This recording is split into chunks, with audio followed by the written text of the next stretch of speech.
السلام علیکم جماعت ناہم، امید ہے آپ سب لوگ خیریت سے ہوں گے۔ آج کا ہمارا لیکچر نمبر 5 لہو اور قالین۔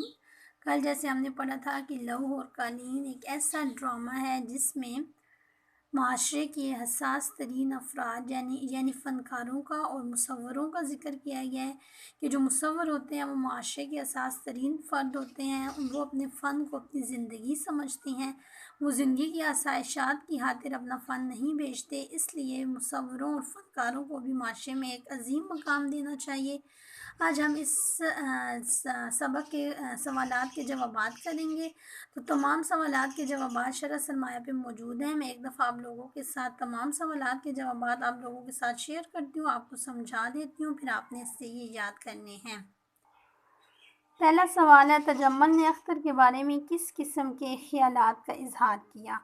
تو آپ کو یاد ہوگا کہ ہم ہر سوال کا جواب لکھنے سے پہلے اس کی ہیڈنگ دیتے ہیں، یعنی اس کے اوپر ایک عنوان دیتے ہیں اس کے جواب کا۔ تو اس سوال کے جواب کا جو ہمارے پاس عنوان ہوگا وہ ہوگا تجمل کے خیالات۔ تجمل نے کہا، جب اس کے نوکر نے اس کو آ کے بتایا کہ اختر جو ہے وہ رات سے گھوم رہا ہے، اس نے کچھ بھی کھایا پیا نہیں ہے، تو تجمل نے فوراً کہا یہ جو مصور لوگ ہوتے ہیں، اس قسم کے لوگوں سے مراد ہے مصور افراد۔ ان کی یہ عادت ہوتی ہے، وہ ہر وقت کسی نہ کسی سوچ میں ڈوبے رہتے ہیں اور الگ تھلگ رہنا پسند کرتے ہیں۔ ٹھیک ہے، سوال نمبر 2 ہے، اختر کا حلیہ بیان کریں۔ تو اس کے اوپر آپ نے عنوان دینا ہے اختر کا حلیہ، ہیڈنگ دینی ہے۔ اختر ادیر عمر کا شخص ہے، سر کے بال بکھرے ہوئے ہیں، آنکھیں شب بیداری کی وجہ سے سرخ لباس پاجامہ اور قمیض، آستینیں چڑھی ہوئی، آستینیں قمیض کے بازو کو کہتے ہیں۔ آنکھوں کے گرد حلقے جو ہیں وہ بہت زیادہ نمایاں ہیں، یعنی آنکھوں کے گرد حلقے نظر آ رہے ہیں۔ سوال نمبر 3 ہے، اختر کو تصویریں بنا کر کون دیتا؟ تو آپ نے ادھر ہیڈنگ بنانی ہے کہ اختر نیازی کا کام، یا اختر کا غریب مصور دوست، یا اختر کا مصور۔ اختر کا غریب مصور دوست نیازی اسے تصویریں بنا کر دیتا تھا۔ نیازی، اب اگلا کوسچن ہے کہ نیازی اپنی تصویریں اختر کو کیوں دیتا تھا؟ تو آپ نے یہ لکھنا ہے کہ نیازی کی تصویریں فروخت کرنے کی وجہ، نیازی ایک غریب مصور تھا، زندگی کی ضروریات پوری کرنے کے لیے اسے پیسوں کی ضرورت تھی، اس لیے اس نے اختر کو اپنی تمام تصویریں دے دیں تاکہ اختر انہیں اپنی تخلیق بنا کر بیچے اور اس کو جتنے بھی پیسے ملیں وہ نیازی کو دے دے، اور نیازی جو ہے وہ اس معاشرے میں عزت اور آبرو کے ساتھ اپنی زندگی بسر کر سکے۔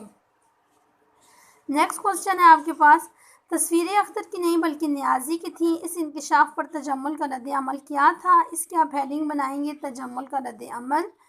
تو آپ لکھیں گے کہ جب تجمل کو پتہ چلا، جب تجمل پر یہ انکشاف کھلا تو اسے دھچکا پہنچا۔ اس نے اختر سے کہا، تم نے اب تک مجھے دھوکے میں رکھا ہے اور میں نے تمہیں اتنی زیادہ یہ جو زندگی کی آسائش اور سہولیات دی تھی یہ بیکار دی ہیں، یعنی وہ اختر سے لڑنا شروع ہو گیا۔ سردار تجمل کی کوٹھی کا کیا نام تھا؟ آپ نے ہیڈنگ دینی ہے سردار تجمل کی کوٹھی کا نام، اور آپ نے پھر اس کا نام لکھ دینا ہے النشاط۔ تجمل کی عمر کتنی تھی؟ آپ نے تجمل کی عمر کی ہیڈنگ دینی ہے 40 اور 45 کے درمیان تھی۔ تجمل نے اختر کو کون سی خوشخبری سنائی؟ تو آپ نے لکھنا ہے اختر کے لیے خوشخبری۔ تجمل نے اختر کو یہ خوشخبری سنائی کہ ججوں نے اس کی تصویر کو اول انعام کا مستحق قرار دیا ہے۔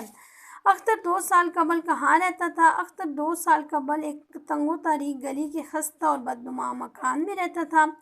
اختر کے نزدیک نیازی کا قاتل کون تھا؟ ہیڈنگ آپ نے بنانی ہے نیازی کا قاتل۔ نیازی کا قاتل سردار تجمل تھا۔ پھر اس سبق کا جو سب سے اہم سوال ہے کہ ہمیں اس ڈرامے میں کیا پیغام دیا جا رہا ہے؟ یہی ہمارا اخلاقی سبق بھی ہے کہ مرزا ادیب نے اس ڈرامے کے ذریعے تمام انسانیت کو یہ پیغام دیا ہے کہ یہ جو سرمایہ دار اور جاگیردار لوگ ہوتے ہیں، یہ اپنی جھوٹی عزت کی خاطر، جھوٹی نمود و نمائش کی خاطر ہر قسم کے ہیلے برتتے ہیں، فنکاروں کی مجبوریوں کا فائدہ اٹھاتے ہیں، فنکاروں کو ان کا جائز مقام معاشرے میں نہیں دیا جاتا، وہ ان کا استعمال کرتے ہیں اور ان کے فن کا مذاق اڑاتے ہیں۔ ٹھیک ہے۔